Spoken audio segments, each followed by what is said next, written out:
a Dios, gloria a Dios. Amén, amén. Buenas tardes para todos aquellos que nos están sintonizando. Es un gusto poder estar transmitiendo a esta hora, poder estar llevando un poco lo que viene a ser la palabra de Dios. Vamos a estar tocando un tema interesante. Estamos transmitiendo a través de lo que viene a ser Facebook, de Tiempo de Orar. Espero que se estén conectando. Un saludo para todos aquellos que nos van a poder apreciar a través de esta transmisión. Es un gusto que nos abran las puertas de su casa, de su hogar, para poder escuchar un poco de lo que viene a ser la palabra de Dios, que en estos tiempos es cuando más la necesitamos cada uno de nosotros. Gracias por estarse conectando. Gracias a Tabernáculo Misión de Fe, a todos los hermanos de APOP. Es un gusto saludarles. Sabemos y seguimos confiando que Dios va a seguir derramando bendiciones sobre nosotros y por supuesto su misericordia va a estar sobre nuestras vidas. Gracias por cada uno de ustedes y por supuesto mis hermanos, mis hermanas. Tenemos que seguir confiando en nuestro Padre Celestial porque Él es el único que nos puede sacar adelante de todo problema, de toda dificultad. Confiemos y sigamos confiando. Hoy vamos a estar tocando un tema muy interesante, y digo muy interesante porque vamos a hablar un poquito de la fe. Para aquellos que estamos acostumbrados de reunirnos los sábados por la tarde, recordaremos que es normal para nosotros el buscar los sábados por la tarde es fortalecer un poquito nuestra fe, y este día no va a ser la excepción. Este día no va a variar porque vamos a tener que meditar un poco en la fe, y le voy a invitar a que busque su Biblia, si usted tiene su Biblia a la mano, que la vaya a buscar y que vayamos a la carta de Santiago. Vamos a ver Santiago, la famosa epístola de Santiago, ¿verdad? Que fue uno de los hermanos de nuestro Señor Jesucristo, y que por supuesto en esa carta nos hace una invitación que es la que vamos a meditar en esta tarde, porque vamos a hablar de algo interesante, y es en relación a la fe.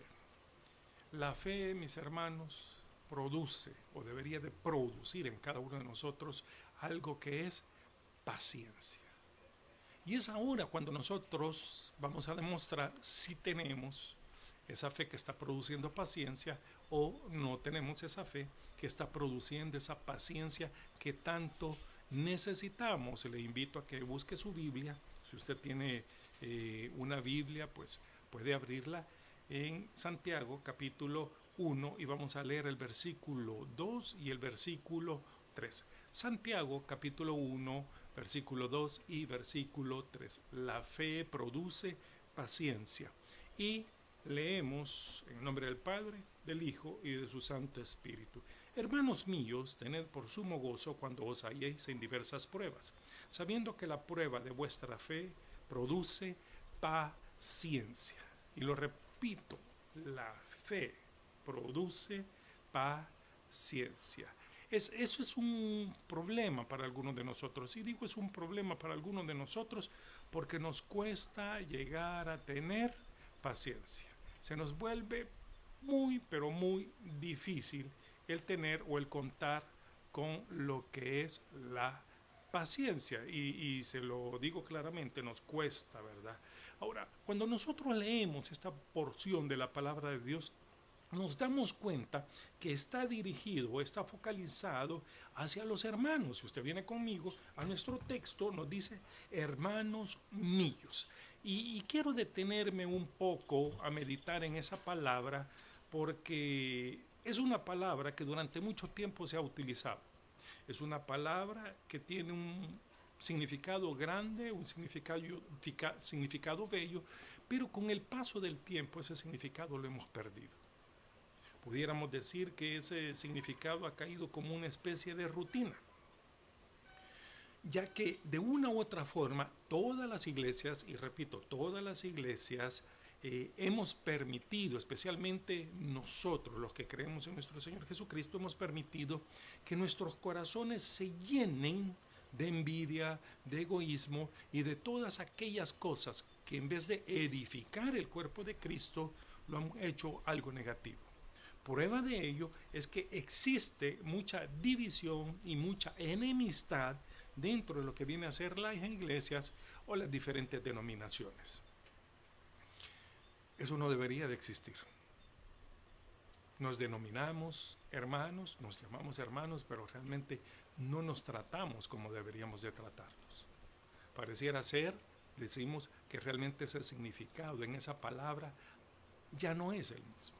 Ahora, déjeme decirle, no importa si pertenece a la iglesia católica, no importa si pertenece a las asambleas de Dios, no importa si es bautista, no importa si es apóstoles y profetas, no importa si es una iglesia pentecostal. Lamentablemente, y digo claramente eso, hemos desviado nuestra mirada de lo que viene a ser el verdadero evangelio y lo hemos focalizado a lo que viene a ser los deseos de la carne y hemos hecho de muchas iglesias lo que son clubes sociales.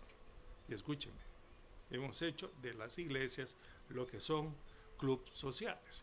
Ya no son muchas iglesias, ya no se dirigen por principios bíblicos. Ya se dirigen más por lo que yo creo, por lo que yo pienso, porque si hacemos esto, los jóvenes no van a llegar a la iglesia, y hacemos o estamos haciendo una serie de cosas que le estamos abriendo paulatinamente las puertas al enemigo. Y el enemigo la está aprovechando. Escúchame bien, el enemigo la está aprovechando. Y no solo en las iglesias, se lo digo, no solo en las iglesias, sino que muchas veces le hemos abierto las puertas al enemigo dentro de nuestras propias casas. Dejamos o permitimos que nuestros hijos nos alcen la voz, dejamos o permitimos que nuestros hijos anden observando o viendo cosas que no les están edificando, sino por el contrario les están destruyendo. Eso no es un principio bíblico. Y escúcheme, la iglesia primitiva, cuando nos vamos a la Biblia y nos damos cuenta cómo actuaba la iglesia primitiva, básicamente los miembros de la iglesia primitiva vendían las cosas, dice en el libro de los Hechos, vendían las cosas y las ponían a disposición de todos aquellos que estaban o se reunían en las casas. Recuerda que la iglesia primitiva comenzó en las casas. Y ponían a disposición cada una de las cosas que tenían. Hoy es curioso. No le digo que venda lo que usted tiene, pero fíjese que es curioso, porque llega el momento de saludarnos. Y en todas las iglesias llega un momento en que nos saludamos. En todas las iglesias llega un momento en que nos ofrecemos o nos damos la paz, como lo hace la iglesia católica, pero ni siquiera a eso hemos llegado algunos de nosotros. No le estiramos o le tendemos la mano al que tenemos a la par. No nos percatamos de que deberíamos de demostrar verdaderamente cada uno de nosotros que tenemos a Cristo en nuestro corazón, reflejándolo a través del amor. Entonces, ¿qué ha pasado? Ese significado de hermanos lo hemos perdido. Lo peor de todo es que muchas veces dentro de las mismas congregaciones, las mismas personas, los mismos hermanos, están injuriando a otros hermanos, levantando falsas calumnias, en vez de orar, en vez de doblar rodillas para que el hermano cambie, que pueda renovar su fe, etcétera, etcétera. Lo tendemos, lo acusamos y lo señalamos con un dedo acusador. En vez de edificarlo, realmente lo estamos destruyendo. Muchos de nosotros entonces hemos perdido realmente el verdadero significado de lo que viene a ser un hermano. Y es el cuerpo de Cristo el que se está autodestruyendo. Y lo digo, es el cuerpo de Cristo el que se está autodestruyendo. Para poder entender, y ese es mi deseo en esta tarde, para poder entender verdaderamente cómo la fe produce la paciencia, necesitamos conocer la definición de esa palabra, hermanos. Y vamos a partir de ahí. El significado de las palabras hermanos, bajo un enfoque general, bajo un enfoque normal, o común, si lo queremos plantear de esa manera, la palabra hermanos se refiere a dos condiciones. La primera de ellas hace referencia a aquellos que pertenecen por cuestiones sanguíneas o por cuestiones jurídicas a la misma familia, ya sea por un factor sanguíneo, ¿verdad?, de padre o madre, o por un factor jurídico en el cual adoptaron a una persona y llega a ser parte de la familia. Entonces se hace mención a esa persona a través de esa relación sanguínea o jurídica. No solo eso, sino que también esa palabra hace mención a todas aquellas personas que viven o pertenecen a un país determinado. Entonces, la misma relación, es una relación común, o sea, somos de la misma ciudad, somos del mismo pueblo, somos del mismo país, entonces nos identificamos como que fuéramos hermanos. Pero la Biblia nos da un enfoque, y este es un tercer enfoque si quiere visualizarlo de otra manera, porque el llamarnos hermanos no es cuestión de pastores, el llamarnos hermanos no es cuestión de que alguien se lo inventó, sino que tiene su fundamento en lo que viene a ser la palabra de Dios. Todos aquellos que hemos creído en Jesucristo como nuestro Salvador personal y le hemos recibido, nos convertimos básicamente en lo que viene a ser hijos de Dios, y la Biblia me da un enfoque en relación a quienes son los que nosotros deberíamos de llamar verdaderamente hermanos. Si nos vamos al Evangelio según San Mateo, quiero que me acompañe en el Evangelio según San Mateo, en el capítulo 12. No importa, busque su Biblia y vámonos, Evangelio según San Mateo, capítulo 12, versículos del 46 al 50. Cuando estaba preparando este mensaje me acordé una ocasión que estaba predicando hace muchos años atrás. Ya estaba casi a punto de graduarme, me habían invitado a predicar, y el pastor que me invitó, él ya era ordenado, y me dijo, hermano, me dijo, el sermón estuvo muy bonito, lástima que usted dijo que estas personas eran hermanos, y eso me dejó a mí un poquito pensativo, y hago la aclaración, eso me dejó a mí un poquito pensativo. Porque cuando yo me doy la palabra, no es un invento mío, y hago la aclaración, cuando yo me voy a la palabra me doy cuenta de quiénes realmente se denominan o se llaman hermanos.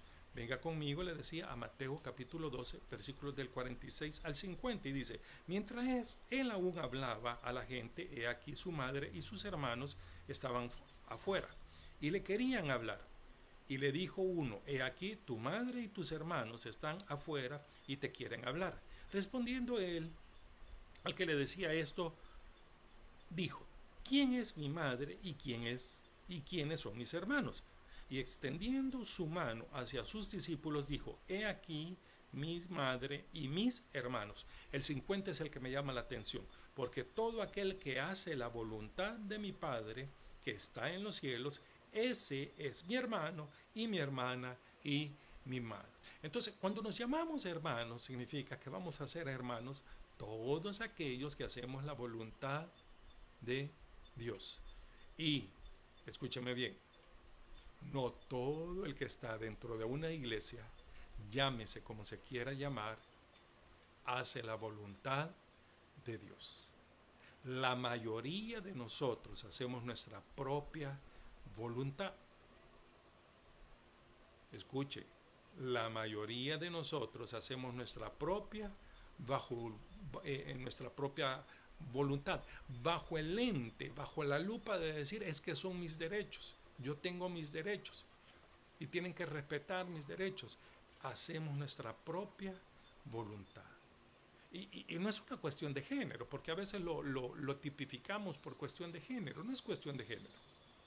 No es que si los hombres hacen más cosas o las mujeres hacen más cosas. No es cuestión de género. Simple y sencillamente, tanto los hombres como las mujeres muchas veces queremos hacer nuestra propia voluntad. Aunque usted esté en una iglesia, aunque usted sea un líder religioso, aunque usted tenga una investidura, ya sea que le hayan acreditado de una u otra forma, nosotros debemos de considerar que no somos hermanos si no estamos haciendo la voluntad de Dios. Escucha bien. Dios tiene un propósito en todo esto que está pasando. Recuerde que la fe va a producir en nosotros, en cada uno de nosotros debe de producir esa paciencia que necesitamos. Entonces decimos claramente, no todo el que está dentro de una iglesia hace la voluntad de Dios. Yo a veces bromeo con los hermanos diciéndole, mire, es que hay hermanos, hay primos, hay conocidos dentro de las iglesias. Es común, y digo que es común dentro de las iglesias, para no hacer sentir mal muchas veces a las personas cuando llegan por primera vez, denominarlas hermanos.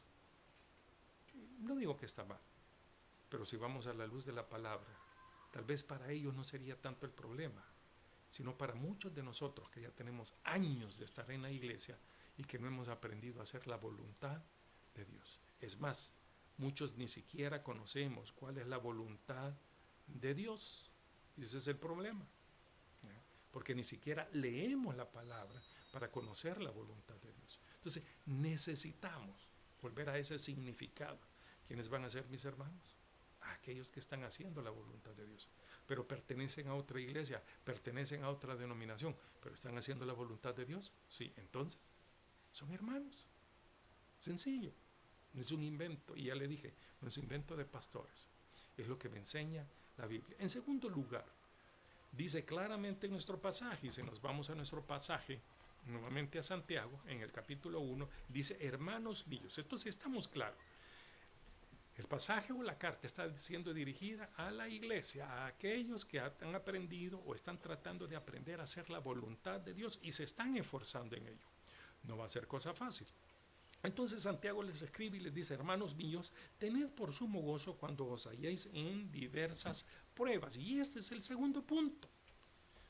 Los que estamos aprendiendo a hacer la voluntad de Dios, tenemos que aprender a gozarnos en las pruebas. ¿Y cuáles son aquellas pruebas? Sencillo, ya. Son aquellas dificultades que se presentan en nuestras vidas. Y aquí me quiero detener un poquito a meditar en algo muy, pero muy interesante. Porque durante muchos años, se ha venido predicando un evangelio erróneo desde los púlpitos.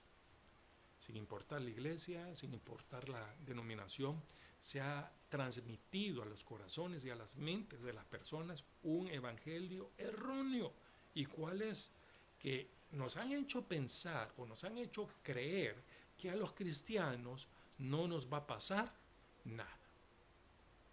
Y se lo repito, nos han hecho pensar o nos han hecho creer que a los cristianos no nos va a pasar nada. Y eso no es cierto. Se lo resumo en una sola expresión, esa es una mentira del diablo. Y se lo vuelvo a repetir, esa es una mentira del diablo.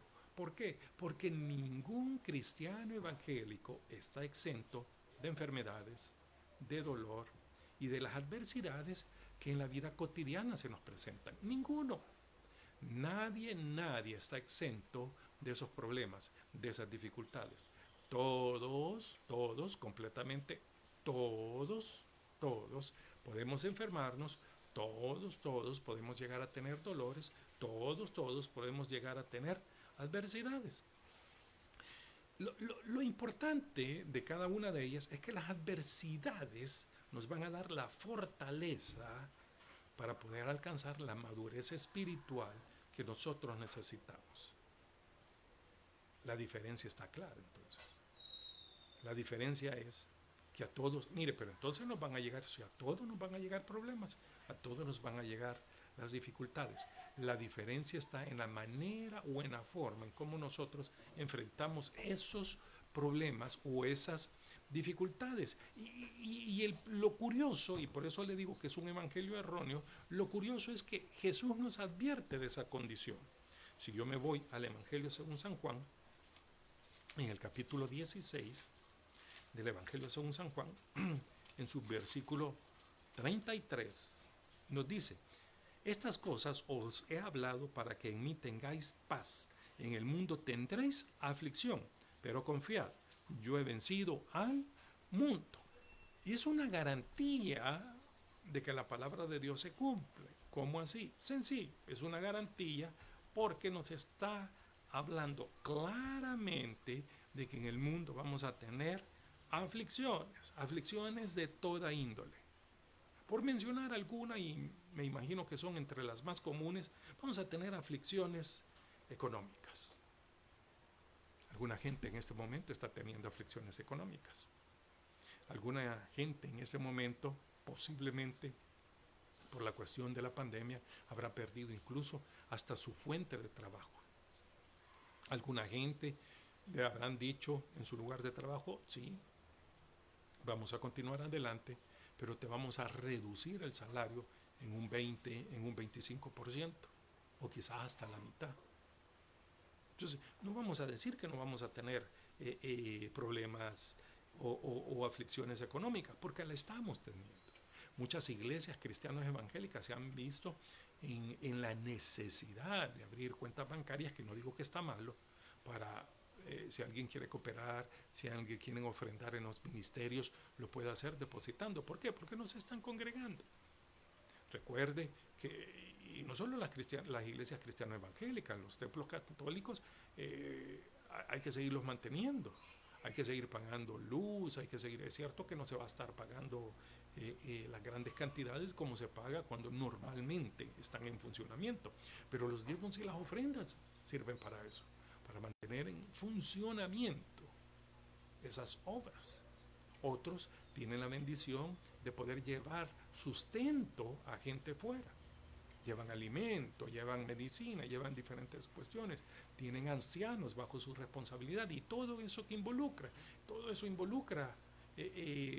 factor económico. Entonces, hay una aflicción económica. No solo tenemos una aflicción económica, podemos llegar a tener aflicciones familiares. Porque algunos han fallecido sus seres queridos por circunstancias normales. Pueden haber fallecido. Y la aflicción familiar es, ni siquiera tuvimos tiempo de velarlo, ni siquiera tuvimos tiempo de compartir, ni siquiera tuvimos tiempo de pasar con ellos los últimos momentos. Es más, algunos han tenido hasta problemas familiares o aflicciones familiares porque no han logrado soportar el estar juntos durante tanto tiempo, por diferentes motivos. No estaban acostumbrados que los chicos estuvieran ahí. Muchas veces nosotros como padres solo soportamos a los niños unas cuantas horas y nos desesperamos. Yo siempre he dicho, ¿y qué tal de la esposa que pasa en la casa y los tiene que aguantar todo el tiempo? Dificultades familiares. No solo hay dificultades familiares, sino que también hay dificultades laborales. Ya las ventas, aquellos que se dedican a las ventas o al negocio, tiene su negocio, ya no está el negocio generando los mismos ingresos. El gobierno está viendo de establecer un factor de reactivación económica. No podemos decir que no existen esas aflicciones laborales, porque hay esas aflicciones laborales. Existen y se están dando. Por supuesto, también hay aflicciones de enfermedad. Y ninguno de nosotros, ya dijimos, estamos exentos de esa condición. Ahora, ¿por qué hablamos de que se ha estado predicando un evangelio erróneo? Porque nos han hecho pensar y creer, y se lo repito, nos han hecho pensar o creer que a los cristianos no nos va a pasar nada. Nosotros somos seres humanos como cualquiera. Los pastores, los líderes religiosos, todos nos podemos enfermar. Todos podemos llegar a tener una debilidad física o emocional o espiritual desde la perspectiva que usted lo quiera ver. ¿Cuál es la diferencia? Que debemos de aprender a gozarnos en las pruebas, y eso es lo que nos enseña Santiago. Si volvemos a nuestro texto, nos dice: hermanos míos, tened por sumo gozo cuando os halléis en diversas pruebas.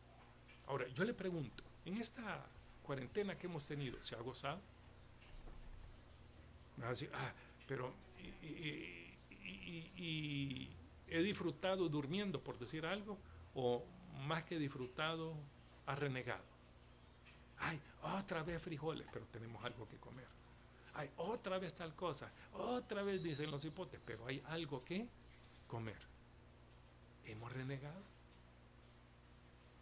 Ay, es que solo sentado en el sofá viendo televisión, y no es lo que hacía antes todos los fines de semana.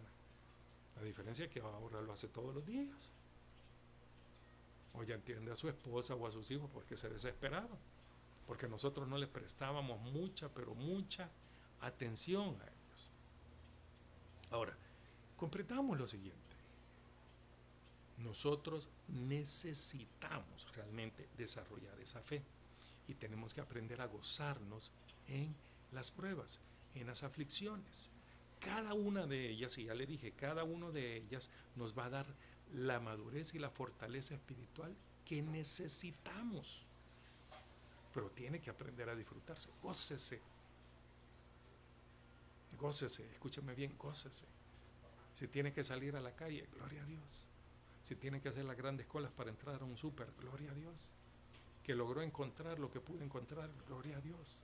Y esa es la diferencia de aquel que realmente está aprendiendo a hacer la voluntad de Dios. Ahora, ¿va a ser fácil? Ya le dije que no es fácil, ni va a ser fácil, pero tenemos que aprender a hacer la voluntad de Dios.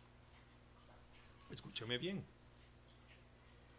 vamos a ser hermanos si somos o nos estamos haciendo la voluntad del Padre Celestial. Y quiero que vuelva conmigo a Santiago, en Santiago 1:3, que nos dice, sabiendo que la prueba de vuestra fe produce paciencia.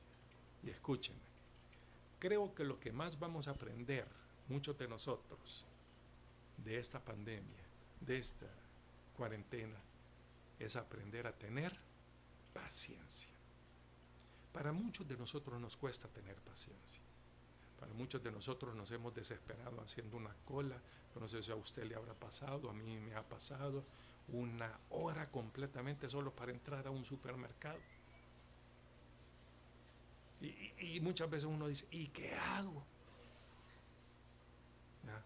Yo lo que hago, como ando la Biblia en el teléfono, me puse a leer, me puse a escuchar alabanza. ¿Qué hacer? Hay un montón de cosas. El problema es que nosotros no queremos aprender a tener paciencia. Ahora, ¿qué es la paciencia en sí? Mira, se lo resumo. La paciencia es la actitud que nosotros tomamos o que los seres humanos tomamos para poder soportar los contratiempos o las dificultades que se nos presentan en la vida cotidiana.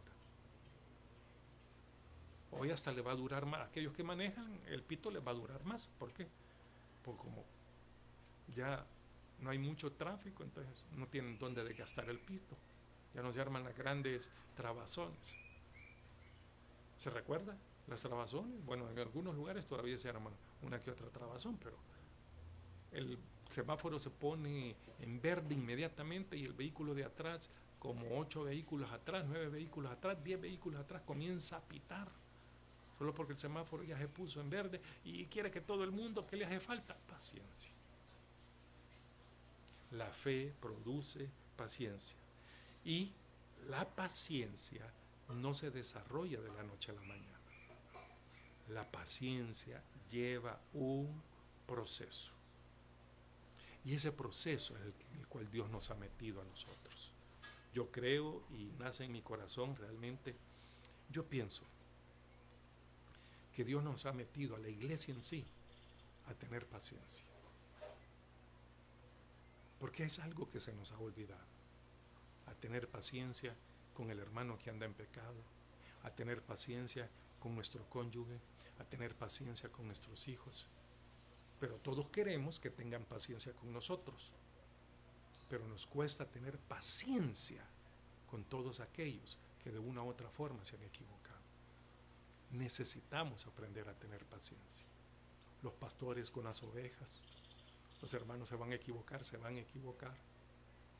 y a nosotros se nos paran los pelos, nos sacan de nuestras casillas. Y es más fácil decir, echémoslo, expulsemos al hermano, pongámoslo en disciplina. Pero cuando somos nosotros los líderes religiosos los que cometemos los errores, Ahí ya no queremos que se nos aplique la acción, sino por el contrario, queremos que tengan misericordia con nosotros. La iglesia ha perdido la paciencia. Hemos caído en muchos aspectos legalistas y hago énfasis en ello. Hemos forjado nuestros corazones, no con un corazón de humildad, no con un corazón de realmente aprender a hacer la voluntad de Dios, sino que hemos forjado nuestros corazones con una callosidad mundana, donde estamos más preocupados de las cosas del mundo que realmente de la misericordia de Dios. Los pastores nos hemos preocupado más por los números, cuántos van a llegar, cuántos templos voy a construir, cuántos cultos voy a desarrollar, en vez de realmente comenzar a tener paciencia con todos aquellos que se han apartado de Dios. ¿Sabe?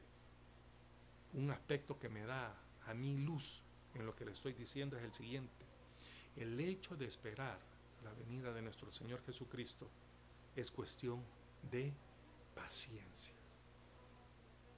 No lo puede hacer de otra forma.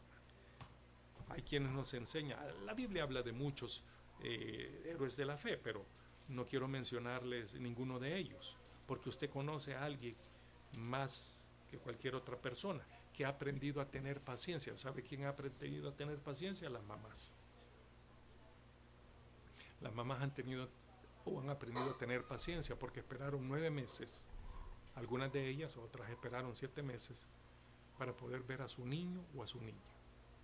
¿Y eso qué requería? Paciencia. El no poder dormir por las noches, el desvelarse y una serie de cuestiones que a veces nosotros como hijos no valoramos y que se nos olvida. Pero la venida del Señor, Santiago nos dice que requiere también de paciencia. En Santiago capítulo 5, versículo 7 nos dice: por tanto, hermanos, tened paciencia hasta la venida del Señor.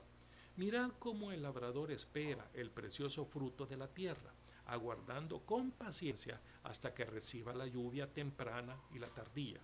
Tened también vosotros paciencia y afirmad vuestros corazones, porque la venida del Señor se acerca. Y esa es la paciencia que nosotros necesitamos. La paciencia no se dice tener, y escúcheme bien, la paciencia no se dice tener, la paciencia se demuestra en nuestros actos. Hoy es un tiempo para poder tener paciencia. Hoy es un tiempo para poder desarrollar esa paciencia que necesitamos y comenzar a tener esa misericordia los unos por los otros. Una misericordia que nos hace falta. El poder compartir, el poder conversar, el poder conocernos, incluso como familia, el poder llamarnos. No hay excusa, hoy tenemos más tiempo para podernos comunicar. Es curioso, pero tenemos más tecnología, pero menos comunicación. Valdría la pena recapacitar en ello. La paciencia se demuestra solo con 2 acciones. La primera de ellas, dando gracias a Dios por todo, y eso es lo que me enseña la Biblia, que debemos de dar gracias a Dios por todo, tanto por las cosas buenas como por las cosas malas. Y en segundo lugar, buscando el propósito de Dios. Dios tiene un propósito en todo lo que está sucediendo a nivel mundial. Lo único que nosotros necesitamos es agarrarnos de esa mano de misericordia y reconocer que solo Él nos puede fortalecer, nadie más. Aprendamos verdaderamente a tener paciencia, porque la paciencia va a surgir de nuestra fe. Si tenemos fe, entonces vamos a llegar a tener paciencia. No digamos tener fe, demostremos que la tenemos, enseñando a otros a que aprendan a tener paciencia, y a los primeros que les tenemos que enseñar son aquellos que están a nuestro alrededor, a nuestro hijo, a nuestro cónyuge, a nuestros seres queridos. Llamar a la tía, al hermano, al sobrino y decirle claramente: hijo, hija, tía, abuelita, no se aflija, esto ya va a pasar. Sigamos confiando en Dios, porque eso va a desarrollar en cada uno de nosotros la fe y la confianza en nuestro Padre Celestial. Y por supuesto, esa fe va a producir la paciencia que tanto necesitamos en estos tiempos. Que Dios te bendiga. Un saludo para todos aquellos que nos sintonizaron a esta hora. Bendiciones, que la misericordia de nuestro Padre Celestial esté en sus corazones. Si tú no has recibido a Cristo como tu Salvador personal, te invito a que des ese primer paso de fe, abriéndole la puerta de tu corazón. Voy a repetir una oración, hago el énfasis: la oración no te salva, lo que te salva realmente es la fe y la confianza que tú deposites en nuestro Señor Jesucristo. La oración dice de la siguiente manera: Señor Jesús, yo te recibo ahora como mi único y suficiente Salvador personal. Sé que eres Dios, que moriste en la cruz por mis pecados. Me arrepiento, perdóname, Señor, salva mi alma el día de ahora, para que cuando yo muera esté en tu presencia. Si tú hiciste la oración, gloria a Dios por ello. Has venido a formar parte de la familia de Dios. La Biblia dice que a todos, a los que le recibieron, a los que creen en su nombre, les dio potestad de ser hechos hijos de Dios.